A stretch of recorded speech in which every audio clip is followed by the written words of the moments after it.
안녕하세요. 퇴근 후 개인 주식 및 N잡 공부를 하면서 라디오처럼 부익남님 상남자들 유튜브 좋아하는 34살 평범한 직장인입니다. 동갑인 아내랑 자녀 없이 7년째. 그러니까 이제 저축도 잘 되시는구나. 네, 2, 3년 전부터 파이어족이라는 단어가 이제 여기저기 떠돌면서 나도 그렇게 해야 되겠다라는 생각에 우리는 40대 중반 딱 지금부터 10년만 좀 바짝하자라는 마음을 또 먹으신 거예요.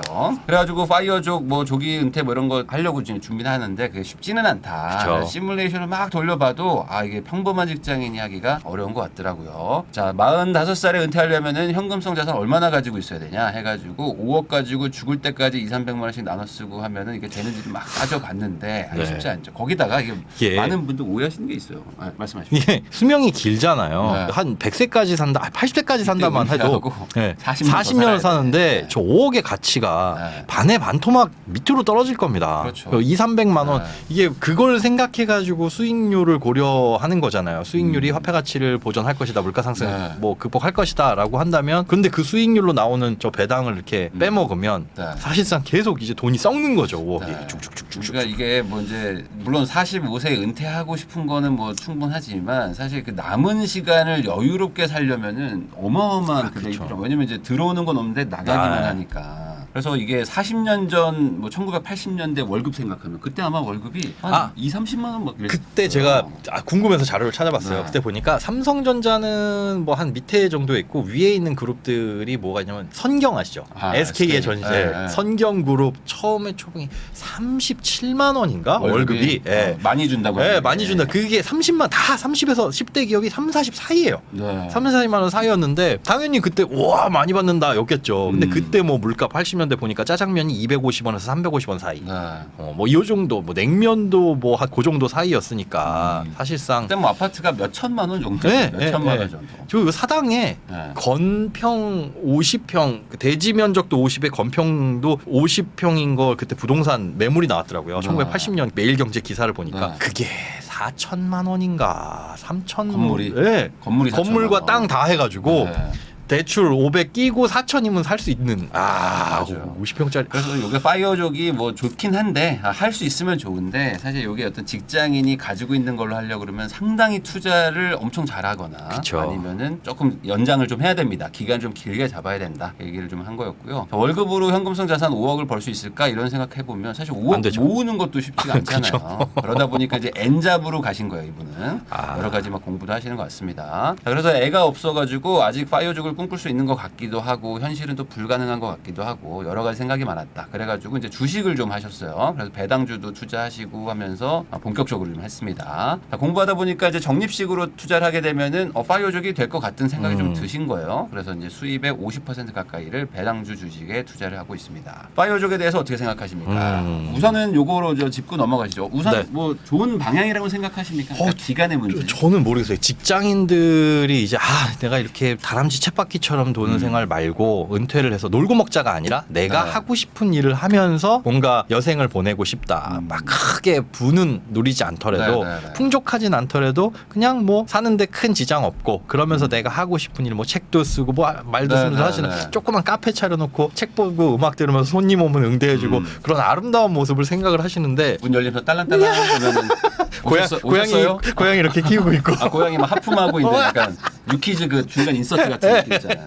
이제 햇살 쫙 비치고 막 초록색 나오죠. 그러나 저는 그렇거든요. 그냥 일할 수 있으면 저 입장에서는 할 수 있는 데까지 제일 길게 하고 싶어요. 하고 싶은데 글쎄 파이어족 그런 거 딸랑딸랑 그것도 1~2년이지. 맞아요. 그리고 제가 또 이제 파이어족이라는 분들을 좀 만나서 이렇게 얘기도 해보고 했는데 파이어족에 대한 가장 큰 오해가 있다. 공통적으로 얘기하시는 게 뭐냐면 파이어족은 놀고 먹는 게 아니다. 그러니까 은퇴하고 그냥 나는 백수로 지내겠다가 파이어족이 아니고 말 그대로 이제 직장에서 나가서 말씀하신 것대로 내가 하고 싶은 일을 하면서 소소하지만 돈을 벌면 여기서 버는 돈에 거기서 버는 돈 합쳐가지고 그래도 지금보다 조금 경제력도 괜찮으면서 여유도 생기는 게 파이어족이다.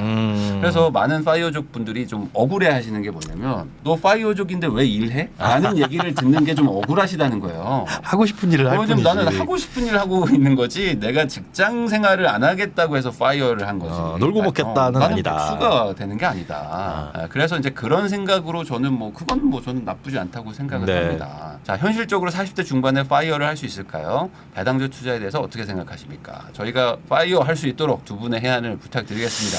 라는 거였습니다. 그런데 자녀가 없는데 딩크족은 또 아니라고 하셨어요. 아, 딩크가 아니에요. 아, 아이를 또 낳고 싶으시구나. 아이를 내년까지 시도를 해보고 뭐 안 생기면 이제 두 분이서 지금도 알콩달콩이라고 네. 하셨으니 앞으로도 그렇게 사실 테지만 애가 생기면 이건 이제 다 깨지죠. 사실상 접어야죠. 다 깨지죠. 그럼 그때부터는 파이어를 안 됐으면 하면서 이제 살게 됩니다. 파이어 안 됐으면 최대한 정년까지라도 오래 갔으면 하게 되는 게 또 직장인의 삶이니까. 자, 주거 상황을 보면은 상가형 아파트에 4억 7천만 원. 상가형 아파트를 지금 뭐라고 얘기하죠? 이게 주상복합은 아닌 것 같고 뭘까? 요즘에 나오는 주상복합 말고 예전에 1, 2층 정도의 슈퍼마켓 있고 뭐 있고 조그맣게 있는 뭐 그런 나홀로 아파트를 말씀하시는 것 같은데 이따 여쭤보겠습니다. 원리금 상환 92만 원. 그러니까 주거도 좀 해결이 되신 거고 거기다가 차도 이제 뭐 싸게 하나 이제 가지고 계신 거고. 이게 그거 같아요. 우리가 내가 하고 싶은 일을 하면서 여생을 살겠다라고 하는 게 자아 실현의 욕구잖아요. 네, 그렇죠. 먹고 살만 한 거예요. 그러니까 그럼요. 이거 월급이 지금 꽤 높으시기 때문에 월급도 높죠. 지금 집은 어쨌든 해결됐죠. 그리고 이제 어쨌든 차도 있고 하니까 야 이제 내가 하고 싶은 거 하고 살아야겠다라는 생각이신 거죠. 돈 못 모으는 이유는 없다. 포기할 수 없는 소비는 이제 할머니를 이제 지원해 주는 게 있는데 용돈 뭐 이 정도는 뭐 이미 저축은 잘 되고 계시니까 뭐 지금 적금 투자 말 그대로 배당주 올인이시네. 거의 올인. 50%라고 말씀하셨는데 주택담보대출이나 연금저축 이거 빼면 연금저축도 뭐 저기 투자형으로 들어가실 거고 거의 뭐 올인입니다. 적금도 무슨 일 생길지 몰라서 그냥 조금씩 모으시는 하신 지 얼마 안 됐대요. 근데 저 그래서 특집을 해야 되나 보험료 특집을? 이상해서 한번 봐서 그러니까 똑같은 얘기를 계속 반복하는데도 많이 줄이신 거래요. 이게요. 그리고 그래서 얼마나 내세요 하고 그걸 캡처본을 받아봤더니 그냥 줄여서 이거라고요. 이게 소득이 높으면 꼭 이렇게 그 주의 저런 거에 흔들리시나 봐요. 뭐 연금 뭐 그런 거 아니 전혀. 암테크요. 암 걸리면 7천 나오고 막 난리도 아닙니다 지금. 심혈관 질환 걸리면 뭐 5천만 원 나오게 돼 있고. 아니 뭐 가족력이 있으셔서 그랬는지는 모르겠지만 그러면 또 그래도 휴대폰 이제 둘이서 8만 원. 이것도 조금 줄일 수 있을 것 같고 할머니 이건 뭐 줄일 수 없다. 용돈 60, 각자 30씩. 식비 44. 그럼 되게 아끼셔요. 식비도 저거 뭐 식당 저기 회사에서 다 드신다고 요거 하고. 하나 지금 보험료가 좀 너무 세네요. 이것도 한번 좀 여쭤보면서 이야기 한번 나눠보도록 하겠습니다. 네, 안녕하세요. 유아 파이어족. 네, 안녕하세요. 네, 그 파이어에 대해서 이렇게 아주 간절하신가요, 혹시? 그렇죠. 지금 저랑 와이프랑 저랑 사실은 이제 대학교 졸업하기 전에 둘 다 직장을 해서 와이프는 23, 저나 24 정도에 사실 직장에 들어갔어요. 10년 그래서 정도 하셨군요. 네, 둘 다 10년 정도 했고, 그리고 와이프도 이제 직장 생활하면서 크게 한번 아파가지고. 네, 그래가지고 앞으로 이게 10년도 사실 조금 막막한데 사실 20년 이제 34이잖아요. 근데 20년을 하게 되면 55살까지 할 수 있을까라는 고민이 좀 많았었어요. 그래서 그렇게 해서 파이어를 사실은 처음에는 주식 재테크를 좀 공부하다가 이제 배당주란 그 섹터를 좀 공부를 하다가 이거를 하게 되면 파이어 이제 조기 은퇴도 가능해 보인다라는 좀 희망이 좀 있어서 그렇게 해서 한번 공부를 하고 좀 목표를 좀 그렇게 잡았습니다. 근데 이제 기본적으로 파이어족하고 좀 배당주가 조금 거리감이 좀 있을 것 같은 느낌이 드는 게 어쨌든 배당주는 이제 그 수익성이랄까요, 막 이렇게 폭발적으로 막 늘어나고 이런 건 아니잖아요. 물론 뭐 상승은 하지만 그래가지고 이제 말 그대로 정말 월세 받는 뭐 이렇게 따박따박 상가 투자 같은 개념으로 접근을 하는 건데 이제 두 분은 아직 나이가 또 어리시니까 그렇게까지 해가지고 그러니까 결국에 지금 파이어를 하고 싶으신 게 아니라 약간 번아웃인 거 아니신가요? 그런 느낌이요. 뭐 그런 느낌 같이 뭐 비슷하게 있는데 사실은 그 배당주라는 것도 배당 성장형 주식들이 좀 있어요. 그래서 오랜 기간 이제 주식을 계속 적립식으로 저희가 매수를 하게 되면 이제 저희가 10년, 15년 좀 길게 봤을 때 복리 효과가 좀 생기면서 좀 배당이 매년 이렇게 증가하는 그런 배당 성장주 위주의 그런 투자를 좀 진행하고 있어서 그런 거를 과거 이력을 좀 저희가 계속 계산을 해봤을 때 가능하겠다라고 해서 좀 그런 포트폴리오라든가 뭐 계획서라든가 이런 거 좀 짠 게 있거든요. 네. 네네네네. 그 짠 엑셀로 굉장히 꼼꼼하게 해주셨어요. 봤는데 제가 이 일을 한 지가 한 15년 정도 됐는데 해보니 무슨 문제가 생기냐면 계획이 꼼꼼하면 꼼꼼할수록 변수가 엄청나게 많이 생깁니다. 계획은 그냥 대충 세워놓으면 거기서 크게 틀릴 거 없어. 나는 40쯤 되면 40이 돼야지 이 정도 계획이면 틀림이 없는데 그렇게 지금 막 수익률, 뭐 세금, 양도세 막 이런 것까지 다 넣어두셨더라고요. 그런데 조금이라도 예를 들어 금투세만 도입된다고 하더라도 이게 확 뒤집어질 수 있거든요. 그럴 수 있죠. 그리고 뭐 건강보험료 제도나 그래서 너무 계획을 철저하게 세우시면 계획과 싸우게 된다. 혹시 네. 배당금 받아보셨어요 그러면? 그렇죠. 요즘 지금 한 어느 정도 받으세요? 지금 일단은 시작한 지 크게 얼마 되지 네네. 않아서 연으로 따졌을 때는 한 240, 그러니까 월로 한 20만 원 정도. 그럼 여기 이거를 한 10배 정도 키우겠다. 이제 시간이 가면서 이제 주가도 오르고 배당률도 계속 올라가면서 나중에는 이제 자연스럽게 금액이 커진다. 이거를 이제 생각하시는 거잖아요. 그렇죠. 근데 그만큼 물가도 올라가지고 이제 아까도 잠깐 월급 얘기했지만은 40년 전에 월급이 30만 원이었는데 이제는 다들 막 3,400씩 받잖아요. 더 받기도 하고. 그럼 앞으로 이제 한 20년, 30년 지나면 정말 월급이 막 한 2천만 원, 3천만 원 받는 사람들도 많아질 거거든요. 이제 그게 대기업 기준으로도.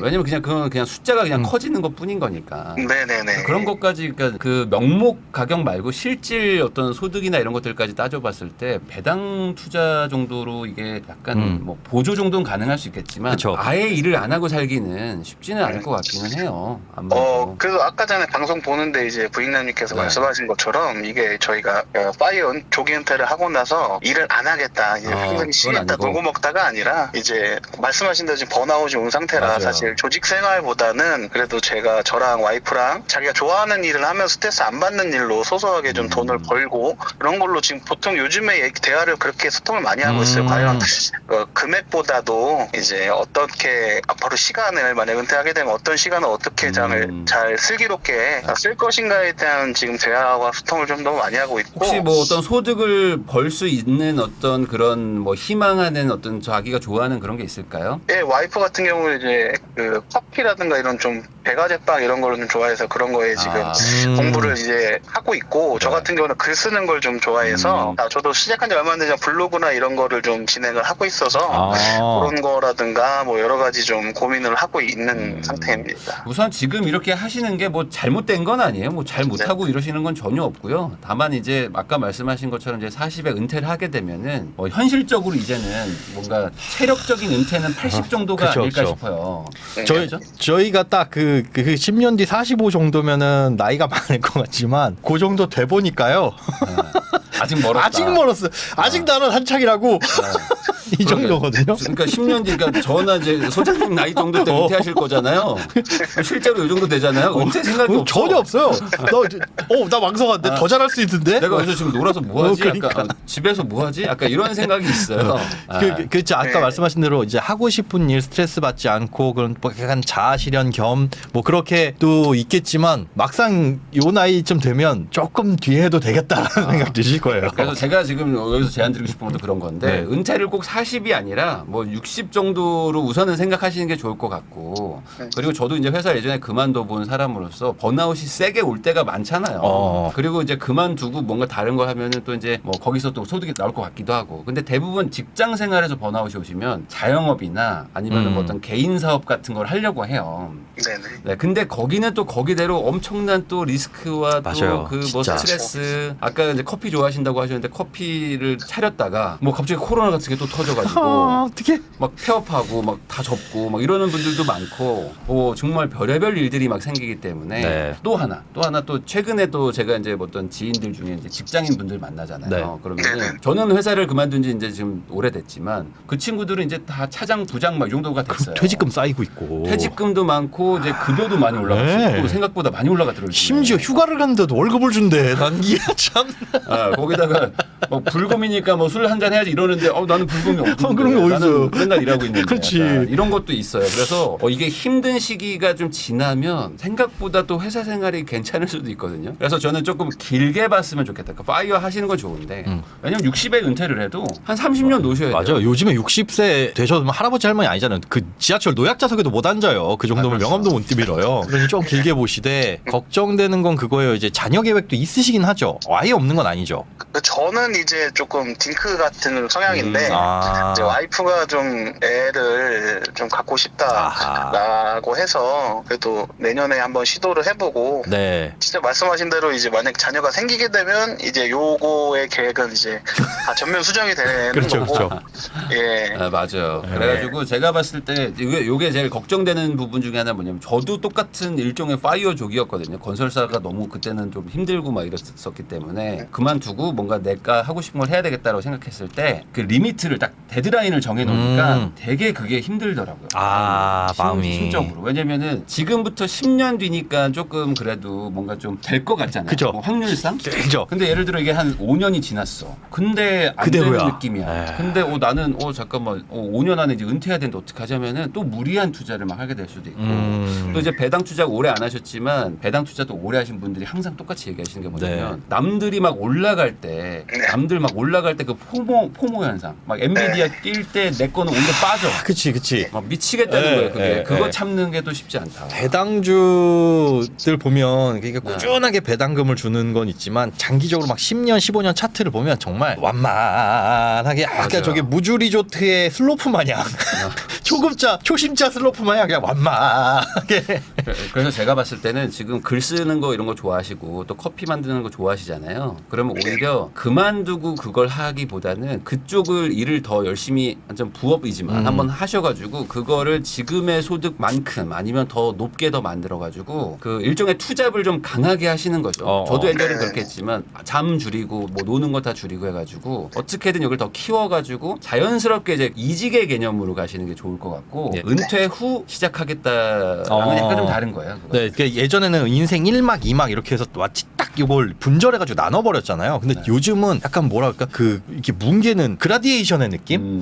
투잡, 쓰리잡 하면서 요게 나한테 적성에 맞구나 하면 그 비중을 점점 키워나가다가 그걸 본업으로 가시는 이렇게 하면서 막 인생 1, 2, 3, 4, 5, 6막이 쭉 끊이지 않고 섞여 있는 그런 식으로 가시면서 좀 변화를 가져가시는 것도 좋을 것 저는 같아요. 이 마음을 뭐 너무 10분 이해하는 게 그 회사가 너무 힘들고 막 지치잖아요. 또 일을 그럴 때는 어려서부터 하셨으니까. 이 지금 배당주가 약간 그 하늘의 그 빛처럼 이렇게 보여요. 이렇게 시청처럼 지금 내가 이걸 하고 있음으로써 이 현실이 잊어지는 게 있거든요. 막 고통스러운 게. 유일한 나의 근데 저는 배당주도 구원. 좋은데 배당주도 좋은데 뭐 주식 투자를 하시고 싶으시면 주식 관련돼서도 공부도 하시고 뭐 배당주가 좀 안 좋은 시절도 있고 하니까. 네. 그래서 이제 좀 마음을 좀 생각을 잘 정리하시면 좋을 것 같고. 그리고 현실적으로 생각해 보셔야 될 게 있어요. 우리가 모든 투자를 할 때는 수익률을 계산하는데 대부분 이제 수수료, 세금 요 정도만 계산을 하시거든요. 근데 우리나라의 정말 이제 중요한 제도, 건강보험 제도. 직장을 다닐 때는 건강보험료에 대한 부담이 거의 없어요. 내 소득에 대해서만 부과를 하니까. 소득에 대해서 8% 그것도 직장과 내가 반반씩 나눠내죠. 근데 직장 가입자 같은 경우에는 연간 소득이 다른 이제 내 월급 외에 연간 2천만 원을 초과하면 초과분에 대해서만 건보료를 부과하거든요. 그러니까 배당금으로 3,600 한 달에 300씩 받는다. 그럼 3,600이니까 초과분이니까 2,000 빼면 1,600만 원에 대해서 보험료 부과해요. 그거 한 10만 원 정도만 더 내면 되는데 지역 가입자로 전환이 되시면 직장을 나오게 되면 그냥 얄짤 없어요. 그러니까 금융소득이 연간 1,000만 원이 1원이라도 초과하면 전액 소득으로 보거든요. 그러니까 3,600을 받는다 한 달에 300만 원 이거에 대한 보험료를 다 부담해야 돼서 지금 기준으로 24만 원씩 한 달에. 그러면 수익률 확 떨어지죠. 사실 거기서 좀 말씀 안 드린 게 있는데 네. 배당금도 배당금인데 사실 제가 공부한 것 중에 이제 4% 이제 원금 보장 법칙이라고 8대2 비율로 이제 주식과 채권을 8대2 비율로 이제 투자를 하게 되면 4%의 금액을 인출해도 이제 원금 보장이 된다라는 그런 법칙이 있거든요. 그래서 그거까지 같이 사실 제가 그 원금까지 빼서 소장님 보내드린 그 노후 은퇴 계획서에는 그 원금 그 인출 관련된 것도 같이 있어요. 맞아요. 양도세도 그래서 계산을 하셨더라고요. 네, 양도세도 그래서 계산한 거고 그래서 말씀하신 대로 사실은 와이프랑 저랑 45은 사실 제가 생각하기에도 사실 조금 이른감이 없지 않아 있고 말씀하신 대로 조금 넓게 잡고 길게 좀 잡다가 정말 힘들면 뭐 수정을 하든 뭐 이런 식으로 좀 조정을 해야 될 것 같습니다. 근데 저는 이제 심리적인 거가 좀 마지막으로 좀 걱정되는 게 아까 말했듯이 막 45 막 이렇게 딱 정해놓으면 지금은 되게 기분이 좋고 그거만 저도 그랬으니까 그때 나는 저때 은퇴할 거야 뭐 이런 게 있어가지고 되게 좋지만 또 반대로 아까 말한 스트레스도 분명히 있을 수도 있고 또 거기다 지금 금액이 아직은 작으신데 뭐 예를 들어 막 주식에 이제 막 한 15억 들어가 있는 거야. 막 10년 동안 해가지고 저축도 잘 하시니까. 좋다. 그럼 막 저축 15억, 20억 막 주식에 들어가 있는데 갑자기 막 급락하고 막 또 빠지고 막 이런 것들을 겪으면은 또 거기다 또 집도 지금 4억 7천짜리이신데 소득 대비는 뭐 아주 좋은 집이라고 보기는 애매할 수 있거든요. 그러니까 뭐 나중에 진짜 집을 또 사야 된다고 생각해서 배당주를 또 팔아서 또 집을 사야 되는 경우도 생길 수도 있고 그러니까 아직 그 변수가 많기 때문에 뭔가 딱 은퇴할 거야 이렇게 하지는 마시고 지금 할 수 있는 최선을 다한다 정도로만 조금 생각을 바꿔주시면 되게 좋은 점은 그거예요. 하나하나 되게 세세하게 디테일한 부분까지 공부를 하셨다는 건 되게 좋아요. 근데 걱정되는 건 진짜 그겁니다. 제가 10년 동안 나머지 다른 분들을 상담해서 여러 가지 계획을 만들었는데 그 계획이 3년을 넘어가게 되면 우리가 예상하지 못한 각종 무수한 변수가 생깁니다. 맞아요. 그럴 수 있어요. 대충만 스케치해 놓으시고 아 이런 방향도 있구나. 그렇게 꼼꼼하게 계획을 세우시는 거에 있어서 좋은 점은 어떤 대응을 할 수 있다는 거. 이만큼의 자산을 모으면 이렇게 쌓여 있을 테니까 이런 일이 생기면 대응을 할 수 있다는 거는 있는데 좋은 점은 안 좋은 점은 뭐냐면 계획하지 않은 것에서 변수가 생겨버리면 스트레스를 너무 받아요. J죠. MBTI. TJ야, TJ. 네, 맞습니다. 그죠? TJ야. 이거 한번 이렇게 해보시면 한 3, 4년만 지나죠? 뭐가 꼬이고 막 건강보험 제도나 막 금투세 이런 거 도입되면 나의 인생을 왜 이렇게 태클을 거나 억까하지 마세요 이러실 거예요. 거기다가 저도 이런 스타일이라서 저도 아는데 저도 엑셀 좋아하거든요. 네, 그러면 어느 순간 엑셀을 계속 수정하고 있어요. 그래. 엑셀의 함수가 점점 많아져. 계획이랑 싸운다니까 막. 엑셀이 막 15메가가 넘어가면 엄청 무거워져. 잘 안 열려요 엑셀이. 왜냐면 계획이 시트가 너무 많아지거든요. 1안, 2안, 12안 더블 클릭해놓고 딴 거 하고 있어요. 그러니까 이게 인생이 엑셀대로만 돌아가지는 않으니까 저는 오히려 이렇게 생각하시면 좋을 것 같아요. 그러니까 주식을 잘하자, 뭐 아니면 뭐 부동산을 잘하자, 뭐든지 간에 돈을 잘 벌자 정도로 돈을 많이 벌자. 왜냐하면 저도 후회하는 게 저는 부동산만 하던 사람이기 때문에 부동산이 최고다라고 생각하고 살아왔지만 사실 그때 코인 했으면 모든 게 다 의미가 없어지거든요. 근데 저는 볼 생각도 없었고 당연히 관심도 없고. 그렇죠. 그러니까 왜냐하면 거꾸로 배당주가 최고야라고 생각하시는 순간 또 인생 최대의 기회들이 또 놓칠 수도 있잖아요. 뭐 코인을 하라 마라가 아니라 뭐 부동산이 막 또 호황인 데도 있고 아니면 뭐 다시 뭐 2차 전지 뭐 아니면 뭐 바이오가 막 호황일 수도 있고 막 이런 것들이 있는데 내가 너무 하나에 꽂히면은 또 거기서 또 후회를 하실 수도 있어서 좀 환기를 시키실 필요도 있을 것 같아요. 너무 이렇게 엑셀로 해서 딱 수익률대로 되지 않는 게 인생이니까 갑자기 또 전쟁 날 수도 있는 거잖아요. 알 수가 없습니다. 진짜. 일단 내년에 아이 생기면 애가 생길 수도 있어요. 애 생기면 뭐예요? 애 생기면은 엑셀 지워야 돼요. 그렇죠. 바로 휴식동에 넣으세요. 네, 그래서 좀 이거 잘 못하고 계신 건 아니고 되게 잘하고 잘하고 계세요. 계시니까 요대로만 잘하시면 될 것 같고 주택이 상가형 주택 이게 뭔지 마지막으로 요것만 한번 좀 상의를 하고 끝나면 될 것 같습니다. 역 앞에 그 네. 1층, 2층 정도는 이제 슈퍼나 이렇게 그런 거죠. 위에가 이제 요거 혹시 20층, 구입하신 25층 이유가 뭐 있을까요? 사실 처가가 바로 옆동이에요. 그냥 같이 좀 살면 좀 편해서 와이프가 그때 당시에 몸이 좀 아픈 것도 있었고 그래서 그냥 그런 부동산 뭐 그런 거 상관없이 그냥 좀 와이프 케어하는 차원에서 같이 옆에 가까운 곳에. 바로 옆동으로 좀 사게 됐어요. 그러면 어차피 배당주 투자가 시간이 많이 들지가 않잖아요, 사실. 배당주 투자는 막 고민을 많이 할 게 아니지 않습니까? 이제 뭐 포트를 막 바꿔야 되는 것도 아닐 거잖아요. 네네네. 그러면 시간 여유가 좀 있으시면 제가 봤을 땐 오히려 지금 부동산 공부를 하시는 게 맞는 것 같아요. 지금 저 4억 7천짜리가 사실 우리한테 되게 큰 자산 중에 하나거든요. 근데 그냥 집이라는 거는 절대로 그냥 뭐 돈 생각 안 하고 그냥 살게요 할 정도의 그런 자산이 아니에요, 사실은. 사실 이 배당주보다 얘가 더 우리한테 큰 돈을 벌어다 줄 수도 있는 게 사실 집이거든요. 그럼 반대로 내가 다른 사람들 대비 이 집으로 돈을 못 벌 수도 있는 거니까 요거에 대한 투자 가치도 한번 생각해 보시고 거주가 필요하시면 월세 사시면 돼요. 월세 사시고 전세 살면 되는 거기 때문에 굳이 그거를 매수를 해서 여기서 막 20년, 30년, 50년 살 거야라는 생각을 가지시겠지만 절대 그렇게 되지 않습니다. 저 이사 8번 했거든요. 저희 애가 10살인데 8번 했거든요. 세상은 절대 그렇게 계획대로 돌아가지 않기 때문에 요 부동산 지금 내가 가지고 있는 자산을 한번 다시 한번 공부해 보시는 것도 좋을 것 같습니다. 알겠습니다. 감사합니다. 요것도 꼭 한번 네. 좀 생각해 봐 주세요. 요 상가형 아파트 요게 웬만한 그런 아주 입지 너무 좋은 데여도 수익성이 아주 좋지는 않습니다. 네. 웬만한 데. 저게 나중에 안 올라가요. 재건축이 안 안 돼요. 재건축도 저게. 쉽지 않아요. 진짜 서로 다툼도 많고. 정말 저건 네. 진짜 무너질 때까지 갑니다. 저건. 진짜. 그래서 무너지길 바라시는 그 주인들이 차라리 뭐 아무도 안 다치고 무너지길. 차라리 좀 무너져라 뭐 이런 하시는 분들도 많기 때문에 오히려 이런 걸 더 잘 지키는 게 네. 좋을 것 같습니다. 네, 다시 한번 또 사연 보내주셔서 감사드리고요. 또 이제 아이 계획도 있다고 하시니까 또 아이도 한번 생기면 또 그때 또 생각도 바뀌실 거니까 우선 뭐 당장 앞에 내가 잘 살자 하루하루 잘 살자 이렇게 생각하시면 될 것 같아요. 네, 감사합니다. 감사합니다. 네, 고맙습니다. 감사합니다.